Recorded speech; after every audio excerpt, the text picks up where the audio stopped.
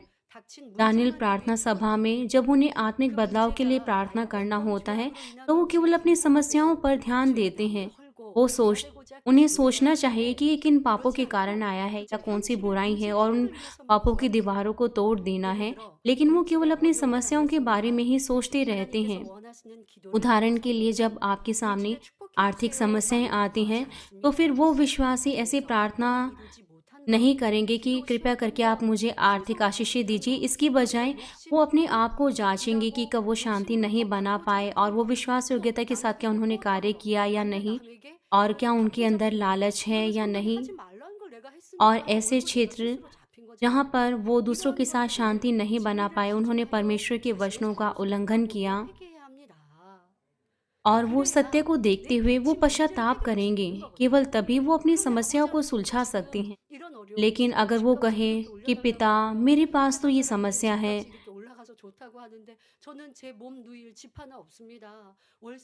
और यहाँ तक कि मेरे पास तो मेरा खुद का भी घर नहीं है और मैं किसी अपार्टमेंट में रहता हूँ, इसकी बजाय शिकायत करने के आपको इस प्रकार से प्रार्थना करना है जहाँ पर आप परमेश्वर के वचनों के अनुसार सत्य में नहीं जिए, लेकिन वो केवल शारीरिक प्रार्थनाओं को ही करते हैं। यहाँ तक कि वो प्रार्थना के विषय को जानते हैं, लेकिन तो भी वो अपनी जो उनकी व्यक्तिगत समस्याएं हैं उन्हीं के लिए प्रार्थना करते हैं। कलीसिया के लिए और सीनियर पास्टर की प्रार्थना करने के बजाय वो केवल अपनी शारीरिक समस्याओं के लिए प्रार्थना करते हैं।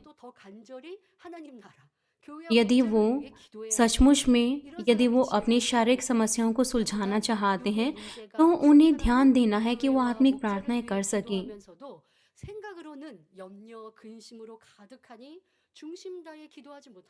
लेकिन जो शारीरिक चीज़ों को सबसे पहले रखते हैं, यहाँ तक कि वो चरवाहे के लिए, कलीसिया के लिए प्रार्थना करें, तो भी वो उदासी से भरे रहते हैं, अपने पूरे हृदय से प्रार्थना नहीं कर पाते। वो केवल अपनी शारीरिक समस्याओं के लिए प्रार्थना करते हैं। यहाँ तक कि जब हम कलीसिया के लिए प्रार्थना करते हैं, उस समय वो शारीरिक विचारों से भरे रहते हैं। वो नहीं जानते कि उन्हें किस चीज़ के लिए प्रार्थना करना है, और इसके फलस्वरूप यहाँ तक कि वो अपनी शारीरिक समस्याओं को भी नहीं सुलझा सकते। मैं चाहती हूँ कि कृपया करके आप अपने आप को जांचें और आप अपनी प्रार्थनाओं को जांचें कि किस प्रकार की प्रार्थनाएं आपने अर्पित की हैं। जब पवित्र आत्मा की भरपूरी को प्राप्त करने का समय होता है, तो फिर वो बिना किसी बात को जाने, बिना अपने हृदय को जांचे वो प्रार्थना करते हैं। सबसे पहले हमें परमेश्वर की ताकत को मांगना है। चाहे हमारे पास किसी भी प्रकार की समस्याएं हों, पिता परमेश्वर उन सबको सुलझा सकते हैं। उदाहरण के लिए यदि आपके बच्चे वो किसी समस्या को करते हैं, तो फिर आप उनसे कह सकते हैं, पिता परमेश्वर वो आपके बच्चे के भी हृदय को बदल सकते हैं। जब आप पिता परमेश्वर के खोजी होते हैं और उससे क्षमा को मांगते हैं, तो फिर आप प्रार्थना करते हैं कि पिता परमेश्वर, मैं पश्चाताप करता हूँ कि मैंने पहले ऐसी चीज़ों को किया है, इसीलिए मेरे बच्चे वो गलत मार्ग पर गए हैं और वो गलत लोगों के साथ जा रहे हैं। कृपया करके मुझे क्षमा कीजिए। जब आप इस तरीके से प्रार्थना करेंगे, तो अंधकार आपके परिवार को छोड़ देगा और तब आपके बच्चे वो वापस घर लौट जाएंगे। ये वो तरीका है कि कैसे आप आत्मिक प्रार्थनाओं को कर सकते हैं और आप परमेश्वर के खोजी हो सकते हैं और परमेश्वर से ताकत को मांग सकते हैं। यही वो तरीका है कि कैसे आप अपनी समस्याओं को सुलझा सकते हैं। जब आपको पवित्र आत्मा की भरपूरी को प्राप्त करना होता है, तो आपको पवित्र आत्मा की भरपूरी को प्राप्त करना है, क्योंकि आप शारीरिक सोच विचारों के साथ भरे रहते हैं। इसलिए आप प्रार्थना के समय ऊँगते हैं, आप जोशीली प्रार्थनाओं को नहीं कर पाते हैं और फिर आप बहाना बनाते हैं। वो फिर इस प्रकार से कहते हैं कि क्या परमेश्वर ने हमसे ये नहीं कहा कि मुझे विनती करना है? मेरे पास ताकत नहीं है, इसलिए मैं ऐसे ही प्रार्थना करता हूँ और मुझे तो उत्तर नहीं मिलता है।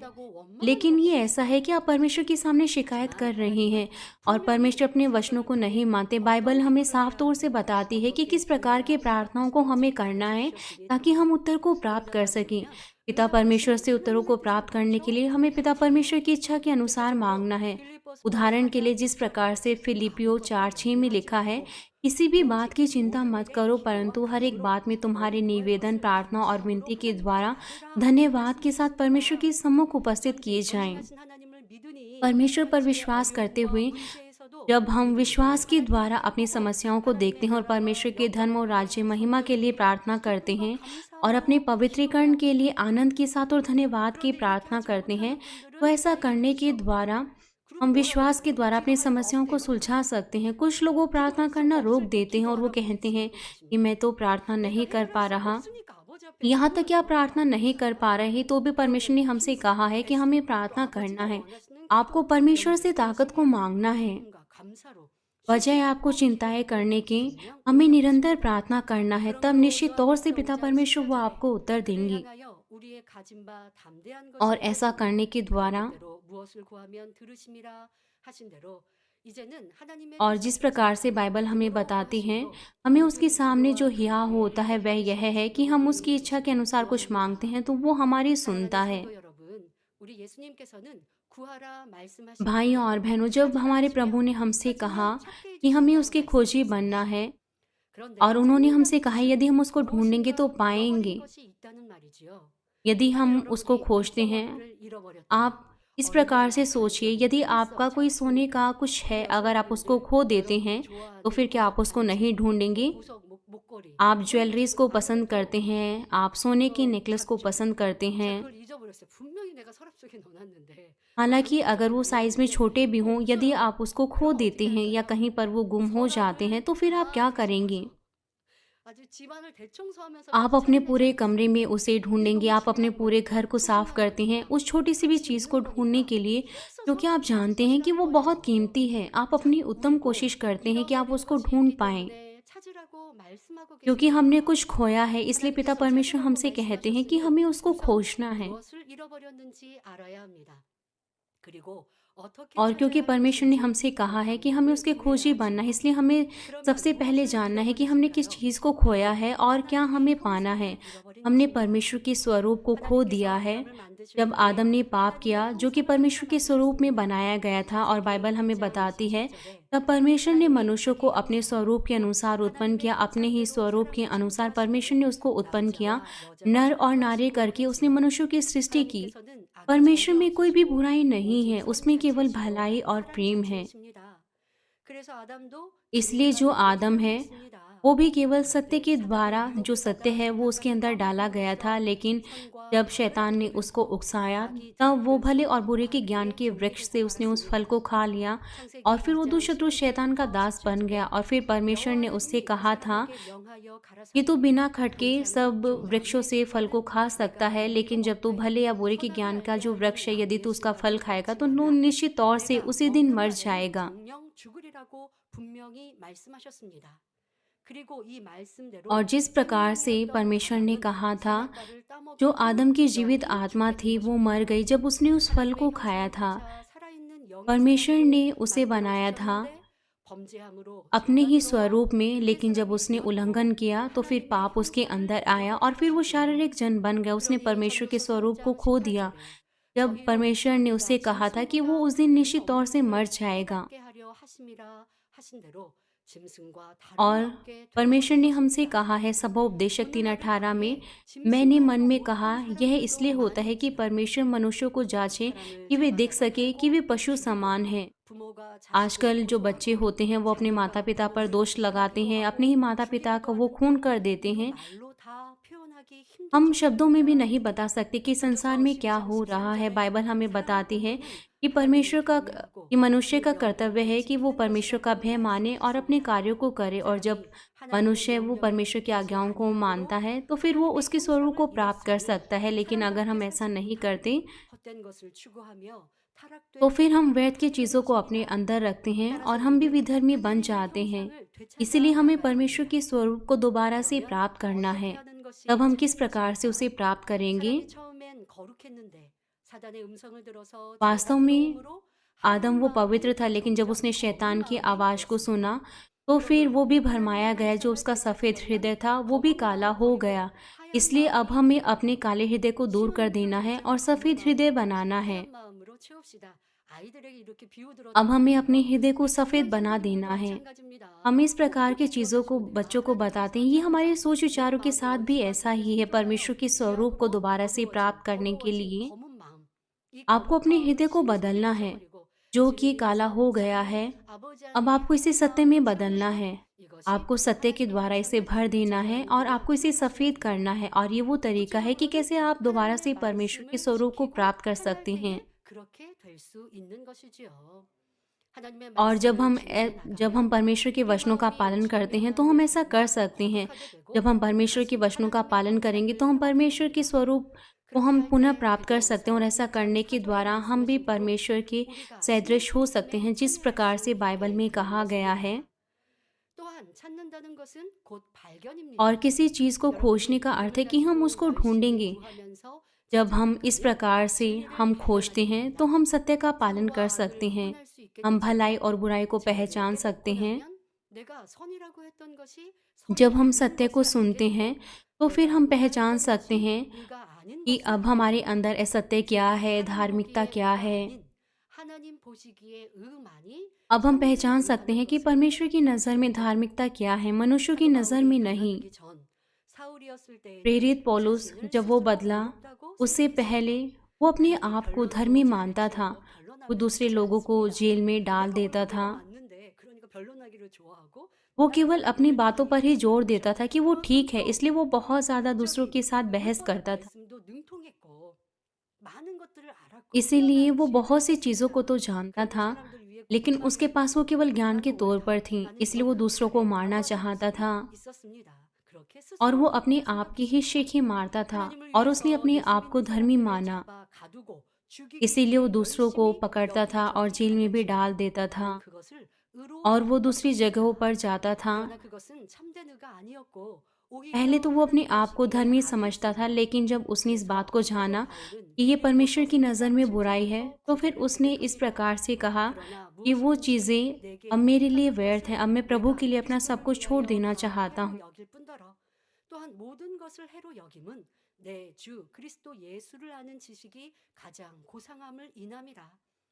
और अब मैं अपने प्रभु के लिए सब कुछ मैं उठा लेना चाहता हूँ।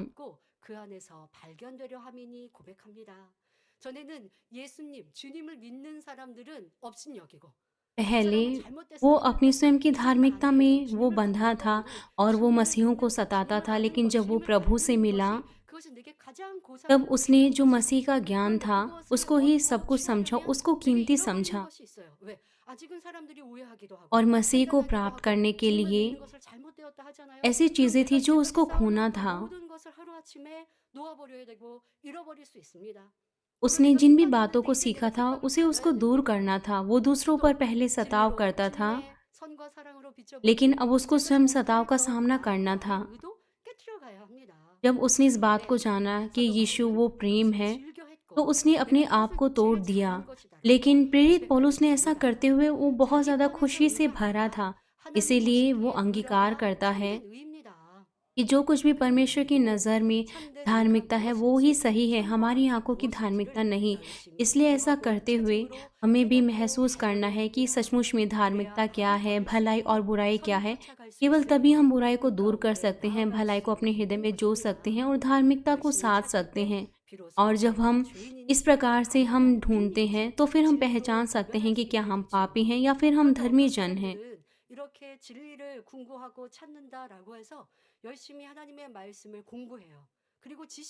लेकिन कुछ लोग जब वो परमेश्वर के वचनों को रखना चाहते हैं, वो बाइबल को अच्छे से पढ़ते हैं, वो पढ़ते तो हैं लेकिन वो अपने हृदय का खतना नहीं करते, यहाँ तक कि वो दूसरों को सिखाते हैं। वो गलत समझ लेते हैं कि वो धार्मिक बन गए हैं।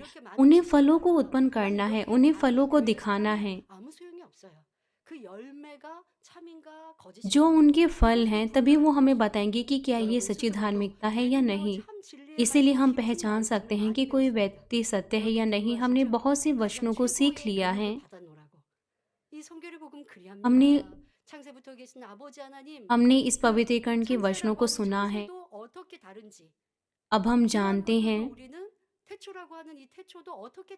कि किस प्रकार से परमेश्वर ने इन सब चीज़ों की सृष्टि की है। आदि से पहले किस प्रकार की सब कुछ सृष्टि थी। हमने इन सभी बातों को जान लिया है, यहाँ तक कि हमारे पास बहुत सा ज्ञान है। हम परमेश्वर के वचनों को जानते हैं। इसका अर्थ ये नहीं कि ये सच्चा विश्वास है। हमें गलत नहीं सोचना चाहिए। इसलिए हमें सत्य को सही तौर से जानना है। और हमें अपने हृदय को सत्य के साथ भर लेना है 이제 선과 반대되는 악을 버리고 선을 और उस 쫓아가고 सच्ची भलाई 잘 और 되고 सच्ची धार्मिकता को 잃어버린 जोतने के लिए 하나님의 हमें 삶을 अपने 살아갈 हृदय 수 से बुराई को 있습니다. दूर करना है 사랑하는 जो कि 성도 भलाई के 여러분, विरुद्ध में है, 우리 और हमें अपने हृदय 반드시 में भलाई को 하나님의 जोत लेना 형상을 है। 되찾아야 합니다. हमें परमेश्वर के स्वरूप को 죽어버린 पुनः 영의 प्राप्त 살아나 करना है। 다시 영의 केवल 사람이 तभी जो 되고 हमारी आत्मा 영의 है वो 신 पुनः जीवित 하나님과 हो सकती 소통을 है और हम 이루어야 आत्मा का जन बन सकते हैं, जो कि 할수 परमेश्वर के साथ 있습니다. बातचीत कर सकते हैं, और 하나님께서는 तभी हम 우리에게 परमेश्वर की सच्ची 죽은 संतान 영을 बन 살릴 सकते 수 हैं। 있는 길을 परमेश्वर ने हमारी मरी हुई 허락하셨고 이 आत्मा को 길이 हमारे प्रभु के 예수 द्वारा जीवित 그리스도입니다. किया है। 예수 그리스도를 जब हम 믿으면 यीशु मसीह पर विश्वास 약속하신 करते 대로 हैं 성령을 तो जो परमेश्वर ने 허락하시며 वायदा किया था वो 성령은 परमेश्वर 우리에게 हमें 오셔서 पवित्र आत्मा 죽은 देता 영을 है एक दान के 살리십니다. रूप में, और वो 그리고 पवित्र आत्मा 성령의 हमारी मरी हुई 도우심으로 आत्मा को 살아난 जीवित 영을 करती है। 계속하여 इसलिए जब हमारे पास 성장시켜 पवित्र आत्मा की 가야죠. मदद है, 그래서 इसलिए हम 요한복음 ऐसा कर 3장 सकते हैं। इसलिए 9절에 बाइबल हमें 육으로 난 बताती 것은 है, क्योंकि जो 육이요 शरीर से 성령으로 जन्मा 난 है 것은 वह 영이니 शरीर है, और 말씀하셨습니다. जो आत्मा से 바로 जन्मा है 우리가 वह 성령을 आत्मा है। 쫓아 행하며 और जब हम 이제 पवित्र 우리는 आत्मा की 벌써 बातों को मानते 하나님의 हैं, सत्य को 말씀을 दूर 열심히 करते हैं, 듣고 जोश के साथ 있죠. परमेश्वर के 마음의 वचनों को 양식을 सुनते हैं, 듣고 तब 기도하며 हमारे पास 하나님의 जागृति होती 도우심을 है, 힘입어 और तब हम प्रार्थना 말씀대로 के 행할 द्वारा 수 उसको 있는 अपने 거죠. जीवन की रोटी 이것이 बना 곧 सकते हैं, 죽었던 영이 살아나 차츰 영의 और इस 사람으로 मदद के 변하는 द्वारा हम उनका 과정이요 पालन कर सकते 잃어버린 हैं, और इस 하나님의 प्रक्रिया के 형상을 द्वारा हमारी 찾는 मरी हुई आत्मा 과정입니다. जीवित होती 그러려고 है। और 성도님들 उसके बाद 이 जब हम आत्मा का 노력과 जन बनते 수고를 हैं, तब हम परमेश्वर 하다가 के स्वरूप को पुनः 멈추면 प्राप्त कर सकते हैं। 자신의 마음이 लेकिन यदि आप 과거로 कोशिशें 돌아갈 수 करना 있습니다. रोक दें, तो फिर जो आपका 열심히 विश्वास 하나님의 है, 형상을 तो फिर हो 찾아갔습니다. सकता है कि आप बीते 그랬더니 समय में 악은 लौट जाएं। 무엇이라도 अगर हम 버려졌습니다. कहें कि 어둠은 अगर 다 आप परमेश्वर के 버려지고 स्वरूप को 검은 पुनः 마음이 प्राप्त करना चाहते 버려지고 हैं, 하얀 आप 마음을 पापों और 지었어요. बुराइयों को दूर करते 그런데 हैं, 이제 आपने 멈췄습니다. बहुत सा 어떤 अंधकार 분은 दूर 아주 कर दिया 오래전에 है। 신앙생활 अगर हम 했다가 कहें कि आपने अब 뭐라고 बीच में 하시죠? रोक दिया 아니 나 है, 이만큼 तो फिर आप 이루었으니까 सोचते हैं कि 나도 मसीह 그만할 जीवन तो ये बहुत 뻔했어. ज़्यादा मुश्किल 하다가 है। तब 멈춰버렸어요. आप अहंकारी बन 그러면 जाते हैं, 다시 आप 마음이 रुकना चाहते हैं। 굳어져서 버렸던 어둠이 तब फिर क्या होगा? 자신의 आपका 마음을 हृदय दोबारा से 차지하고 दबित हो 악의 जाएगा, 고향이 अंधकार दोबारा 어둠 से 안에 आपके हृदय में 버려졌던 आने 악이 लगेगा। 다시 वो 올라올 수 पाप 있다는 और वो 거예요. बुराई जो आप सोचते थे कि 그러니 आपने 쉬면 दूर 안 कर 돼요. दिया है, वो 쉬면 안 दोबारा से 돼요. आपके हृदय में आ जाएंगी। 계속하여 इसलिए 여러분들 आपको बीच में 하나님의 रुकना 형상을 नहीं है। 찾아가는 노력과 आपको 수고를 लगातार 그 कोशिश 과정이 करते 신앙생활 रहना है कि आप परमेश्वर के स्वरूप को पुनः प्राप्त कर सकें, और यही हमारा मसीह जीवन है। यदि आप इसे बीच में रोक देते हैं, तो हो सकता है कि आप अपने विश्वास में पिछड़ जाएं। 노른자를 먹으려면 껍질을 벗겨내고 흰자위를 제거해야 합니다. 마찬가지로 영의 사람이 되려면 악은 모양이라도 벗어버림으로 영이 जब हमें 살아나는데 जो अंडे की 이런 जर्दी 작업을 खाना होता है, तो हमें सबसे पहले उसके 하나님께서 छिलके को उतारना होता है, और फिर जो उसका सफ़ेद भाग होता है उसको उतारना होता है। आत्मा का जन बनने के लिए भी हमें पापों और बुराइयों को दूर करना है, पवित्र आत्मा के द्वारा अपनी आत्मा को दोबारा से नया जन्म देना है।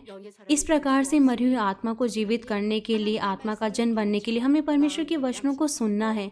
लेकिन केवल वचनों को सुनना और ज्ञान के रूप में रखना ये काफ़ी नहीं है। हमें उन वचनों के द्वारा जागृत होना है, उसे अपनी रोटी बनाना है, निरंतर प्रार्थना करना है ताकि हम उनका पालन कर सकें। और यही वो तरीका है कि हम कैसे पापों से लड़ सकते हैं। यदि आप अपना लहू बहाने तक आप पापों के विरोध में संघर्ष नहीं करते, तो आप अपने आप को नहीं बदल सकते, आप परमेश्वर के स्वरूप को पुनः नहीं प्राप्त कर सकते। और प्रेरित पौलुस भी कहता है, हे भाइयों, मुझे उस घमंड की सो जो हमारी मसीह यीशु में मैं तुम्हारे विषय में करता हूँ। मैं हर दिन मरता हूँ। वो इस प्रकार से शीखी नहीं मारता कि मेरे पास तो बहुत सा ज्ञान है, मैं बहुत सी बातों को जानता हूँ, मेरे पास कलीसिया में अच्छा पद है, लेकिन वो कहता है कि मैं हर दिन मरता हूँ। हमें भी इस प्रकार के अंगीकार को करना है। हमें ऐसा नहीं कहना चाहिए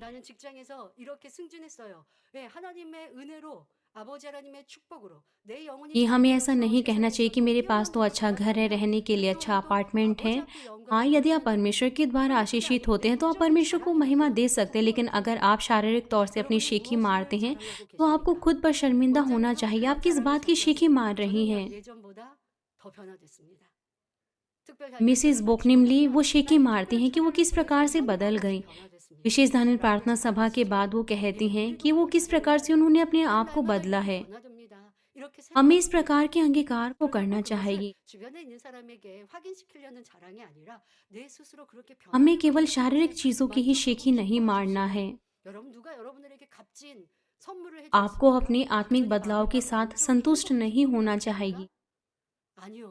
변화된 내 자신을 느낄 때에 전에는 누가 나를 괴롭게 하고 힘들게 하면 감정이 일어났어요. अगर हम 감정을 कहें 추스르느냐고 힘쓰고 कि 있어요. कोई पहले आपको 그리고 누가 나를 पहचानता था 괴롭게 해도요, लेकिन अगर आप किसी के विरोध में ईर्ष्या रखते हैं और आप अपनी भावनाओं को दबा देते हैं और किसी एक समय पर आपकी भावनाएं बाहर आती हैं, तो फिर आपको उस पर दया करना है, आपको अपनी भावनाओं को बदल देना है, आपको आनंद के साथ अपने आप को भर देना है। लेकिन आप आनंदित नहीं होते। लेकिन आत्मिक बदलाव के द्वारा आपको ये सोचना है कि मेरे पास स्वर्ग में किस प्रकार के घर होंगे, पिता परमेश्वर मेरे लिए किस प्रकार के घरों को बना रहे हैं। इन बातों की हमें शिके मारना है। जब आप दूसरों के साथ बातचीत करते हैं, आपको क्या चीज़ें संतुष्टि देती हैं?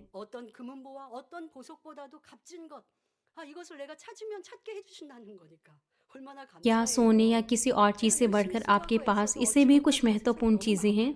इस संसार में तो बहुत सी चीज़ें हो सकती हैं जिन्हें हम नहीं प्राप्त कर सकते, चाहे हम कितनी भी कोशिश करें। लेकिन